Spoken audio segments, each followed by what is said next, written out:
E a CBF e o Instituto Xi se uniram para elaborar uma cartilha com informações e regras sobre os costumes do Catar. A cartilha traz uma série de orientações ao público que está no país para acompanhar os Jogos do Brasil na Copa do Mundo, tais como códigos de vestimenta, tanto para homens quanto para mulheres também, consumo de bebidas alcoólicas e comportamentos que podem acarretar multa e até prisão. O choque entre culturas que ocorre hoje no Catar tem rendido constrangimento aos estrangeiros que visitam o país e recheado as redes sociais de vídeos com conflitos entre autoridades locais e os torcedores. O Instituto Xi, que elaborou a cartilha junto à CBF para os brasileiros, atua em pesquisa e ação humanitária para a promoção do empoderamento feminino, direitos dos refugiados, paz e justiça. O Instituto é formado por 7 magistradas muçulmanas. O programa ele foi gravado ontem para vocês, porque teve uns trechos em inglês, nós traduzimos para vocês, e será exibido hoje, ao vivo. O nome da magistrada, inclusive, foi alterado para preservar a segurança dela de alguns regimes mais extremistas lá no Catar. Então, o nome dela foi alterado, vocês vão acompanhar agora mesmo a entrevista. É uma entrevista muito legal, com alguns trechos muito interessantes, inclusive de algumas coisas que são super comuns no Brasil, como, por exemplo, afeto, beijo, abraço, que lá no Catar pode gerar multa ou prisão. Está muito interessante, confira a partir de agora. E aí, em Brasília, nós trouxemos hoje Roberta Abidanu, que é fundadora e diretora do Instituto Xi, para falar para a gente sobre essa cartilha que foi elaborada e também sobre os costumes e comportamentos aí do Catar. Tudo bem, Roberta? Lembrando que, juntamente com a Roberta, temos também a Fara, que está aí com a gente, que ela faz parte, uma das magistradas do Instituto Xi, e está aqui com a gente hoje para conversar também e falar sobre os costumes do Catar. Tudo bem, Roberta? Tudo bem, Fara? Olá, boa tarde, Kis. Muito obrigada pelo espaço. Boa tarde. Hi, Fara. Obrigada, Roberta. Obrigada pela sua participação. E, Roberta, antes de mais nada, tem muitos brasileiros no Catar, né? E os brasileiros estão aí tentando se adaptar à cultura. É verdade que há comportamentos que são comuns no Brasil, que são completamente aceitáveis no Brasil, e que no Catar pode gerar multa ou até prisão? Sim, isso é verdade, sobretudo com base a própria Constituição, né, do Catar, que há o que aqui classificamos como restrições, mas lá é o que é classificado como respeito, né? Está presente na Constituição, que é baseado, e a Fresta pode falar com mais propriedade também, né, do direito islâmico, algumas restrições relacionadas a, por exemplo, demonstrações de afeto em público, sobretudo beijos, abraços, algo também que é um crime muito sério no país, assédio, tanto como mulheres, crianças também, entre outras questões que é sempre importante estar atento. Mas no âmbito da Copa, hoje tem muitas flexibilidades também no país, né? Então, muitas dessas questões relacionadas a possíveis penalidades hoje estão mais flexíveis. Perfeito. A Fara quer conversar com a gente aí sobre esses hábitos e costumes que são diferentes, que são aceitáveis no país e que aí no Catar já são podem gerar multa ou até mesmo prisão, como o próprio demonstração de afeto, beijo. This booklet was too important for everyone here, so we analyzed. Sim, esse ponto é muito importante para todos aqui. A Constituição do Catar é baseada no Sharia. Então, nós temos várias restrições, mas para a Copa do Mundo de 2022, nós temos várias flexibilidades, porque eles sabem que há pessoas vindo de diversos países e pessoas de várias religiões que não são o Islã. Então, fizemos essas flexibilidades para aceitar pessoas que estão vindo para a Copa do Mundo. Complementando também isso que ela falou em relação, né, ao Islã, embora seja a religião oficial do país, o país não impõe nenhuma restrição de outra identidade religiosa, né? Na verdade, de acordo com a Constituição, a liberdade religiosa é uma obrigação, e a sociedade também pratica um alto nível de tolerância a diferentes crenças religiosas. Roberta, em relação àquele episódio que aconteceu recente, ontem, em que o brasileiro ele foi abordado por policiais no Catar em virtude de estar com a bandeira de Pernambuco. Houve alguma ofensa, houve alguma agressão a alguma lei do Catar nesse episódio? Então, uma das questões que, inclusive, está na Constituição do Catar é essa limitação de certos protestos. Então, tudo que pode parecer algum tipo de protesto pode vir a ser questionado, né? Ele foi, de fato, questionado por uma autoridade e fotografou a autoridade. Eu acredito que foi por essa questão que pode ter exacerbado, né, e gerado um certo desconforto e conflito, porque na própria Constituição, no Código Penal também, tem toda um certo cuidado ao fotografar, por exemplo, prédios oficiais do governo, inclusive isso está presente na cartilha, autoridades sem permissão. Isso não só no Catar, mas em muitos contextos islâmicos. Quanto à questão, né, LGBTQIA+, eu falo até como uma experiência mesmo pessoal, tá? Mas eu sempre senti em muitos desses países até um respeito, né? Mesmo que eu estivesse sozinha ao lado de outra mulher, em relação a isso. Então, é claro que a gente se preocupa muito com essas violações e as possíveis não manifestações, né? Como, por exemplo, a questão da braçadeira, enfim, entre outros protestos, né? Que não apenas nesse âmbito. Mas, apesar disso, há alguns avanços, né? A gente precisa reconhecer isso também. Perfeito. E, Roberta, qual é o costume mais exótico, você como brasileira, que está aí no Catar também, que sempre está no país, qual o costume mais exótico que talvez para os brasileiros seja meio difícil se adaptar?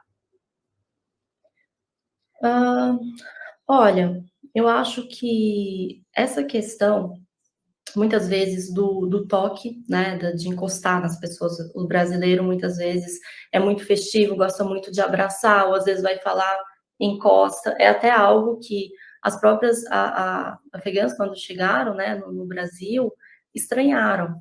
Então, isso não tem, principalmente se é do sexo oposto, né? Isso não ocorre muito entre os catares, mas o Catar é um país que praticamente 80% das pessoas são expatriadas, né? Embora ainda preserva toda a questão tradicional da cultura árabe, enfim, também é aberto e é cosmopolita. Eu acredito que talvez isso para o brasileiro também, ou o fato de... Acredito que no futebol há muitas discussões, né? No Catar, também, uma das questões até do próprio Código Penal é essa tensão em relação ao tipo de discussão, ao afrontar alguém, e acredito que a questão da fotografia também, porque pode, claro, não vai ser preso por isso, mas dependendo se fotografa alguma pessoa local, alguém sem autorização, essa questão do direito de imagem é algo muito, muito sério. E fazendo essa pergunta para a Roberta e também para a Fara, que está aqui com a gente, juntamente para debater e conversar sobre o assunto, o principal objetivo do Instituto Xi hoje é atuar na equidade de gênero e atuar pelo direito das mulheres. O Instituto é formado por magistradas que estão lá atuando junto com a Roberta, que é cofundadora do Instituto Xi, e tem várias bandeiras de luta e vários trabalhos aí em prol do empoderamento feminino e também de alguns requisitos do direito islâmico. Fara, você pode conversar com a gente sobre esse trabalho que é feito aí por vocês? Xi é um projeto sustentável humanitário de empoderamento. Nós criamos esse instituto baseado na experiência jurídica que todas as mulheres juízas têm, e também para compartilhar experiências, porque todas as mulheres aqui são especialistas. Nós temos várias formações e especializações. Então, Xi é um projeto sustentável humanitário de empoderamento, e nós também oferecemos cursos e informações jurídicas e também informações sobre a religião islâmica. Nós também advocamos pelos direitos das mulheres no Afeganistão e em todo o mundo. Como ela mencionou, né, é muito importante para a gente por que foi criado, né, o SHE, que é Sustainable Humanitarian Empowerment. É um tipo de resposta humanitária, de empoderamento também no caso, começou com as juízas afegãs, né, para valorizá-las como profissionais. A gente vê em diversos contextos, em diversos países, a não valorização, né, do migrante, do refugiado, colocando-os em subempregos.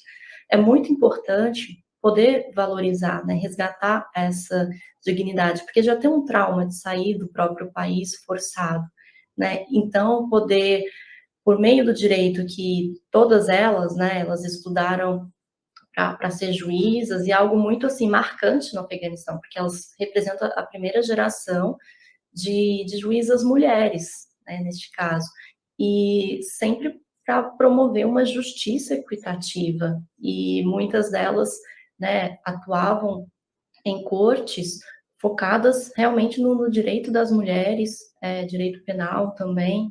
Então, para elas, isso de fazer justiça é muito importante. Então, poder permiti-las que façam esse trabalho que elas também faziam lá, claro que não dentro de um tribunal aqui, né, da corte, mas através de parcerias, através do âmbito acadêmico, com o setor privado também, com consultorias, com palestras. A gente tem desenvolvido muitos cursos também, materiais sob demanda, né, nessa questão, como foi o caso da cartilha, de acordo com o conhecimento delas, o que também faz todo esse trabalho de advocacy, até para promover mais essa questão do direito dos refugiados, algo também que é a nossa preocupação aqui, e que a gente busca sempre influenciar de alguma forma, essa questão da importância da revalidação dos diplomas, que tem que dar uma celeridade a essa questão, que o Brasil é um país que, infelizmente, ainda demora muito. Eu dou o exemplo meu, todas as minhas formações eu fiz fora, fiz na Itália, fiz na Suíça, nos Estados Unidos, e até hoje, para validar, leva muito tempo. Então, assim, e eu que sou brasileira, imagina para quem está, né, na situação, ou como migrante, ou como refugiado. Então, isso é muito importante. E outras questões também que a gente tem buscado é enaltecer a evolução jurídico-social de certos países, não só no caso do Catar, mas em prol do direito das mulheres, né? E o contínuo esforço de outros países que sirvam também de boas práticas para servir de exemplos para outros. Então, o trabalho do XI também, né, abraça essa causa como um todo do refúgio e do direito das mulheres e equidade de gênero. Perfeito, Roberta e Fara. E quais evoluções vocês já conseguiram por meio do trabalho do Instituto XI? Nós conseguimos já a elaboração, no caso de curso. O XI foi criado agora, recente, né, em agosto, na verdade. Conseguimos também, obviamente, implementar essa parte da cartilha, colocar mais pessoas, refugiados atuando, né, afegãos. Tivemos também bastante proximidade com os próprios projetos em relação à parte de reinserção econômica e integração da Agência da ONU para Refugiados, o Acnur, assim como a IOM, já que são temas bem intrínsecos, né? Estamos, assim, sempre em paralelo, né? Buscando conquistar esses espaços e também, obviamente, estamos totalmente alinhados, né, com os ODS, Objetivos do Desenvolvimento Sustentável da ONU, e também com as foundations, as bases, de desenvolvimento, diversidade, inclusão e pertencimento, né, que eu acho que, em termos ao falar, né, de refúgio, equidade, a palavra pertencimento, ela precisa estar presente. Perfeito. Fara quer pontuar alguma coisa em relação a como ela se sente fazendo parte desse projeto? Eu estou muito feliz e grata. Eu penso que é uma grande oportunidade para nós e para outras mulheres no Brasil. O Instituto Xi é uma oportunidade para todos aqui trabalharem baseados no conhecimento que temos dos países de onde viemos. E isso é ótimo para todos que trabalham no Instituto. Então eu estou feliz. Fara, você está no Brasil agora, você está em Brasília. Como é que você está encarando o costume dos brasileiros? Você tem visto algo muito diferente que te causou estranheza? Na verdade, tudo aqui é muito diferente do país de onde eu vim, do outro lado do mundo. Mas aqui é bom. Nós realmente tivemos suporte dos brasileiros. Nós tivemos um problema com o idioma, porque é muito diferente do idioma que nós falamos no nosso país. Mas eu penso que é muito bom, porque todos são muito gentis aqui. Fara, fala pra gente em relação a essa questão do direito feminino no Islã, que tem muito preconceito aí, as pessoas não entendem como funciona. Conta pra gente sobre essa questão. Eu penso que alguns grupos em alguns países têm uma imagem do Islã que não é exatamente o que é, de acordo com as direções que nós temos da nossa religião. Um grande exemplo é que, assim como no Brasil, as mulheres juízas, nós estudamos, nós temos bons empregos, boas escolas, tudo é uma opção para nós. Tudo é baseado no Sharia. A Arábia Saudita, a Turquia e o Irã são exemplos de países islâmicos onde as mulheres também têm acesso à educação, a cargos como de ministras, juízas e grandes posições como representantes de cortes, tudo de acordo com o Sharia.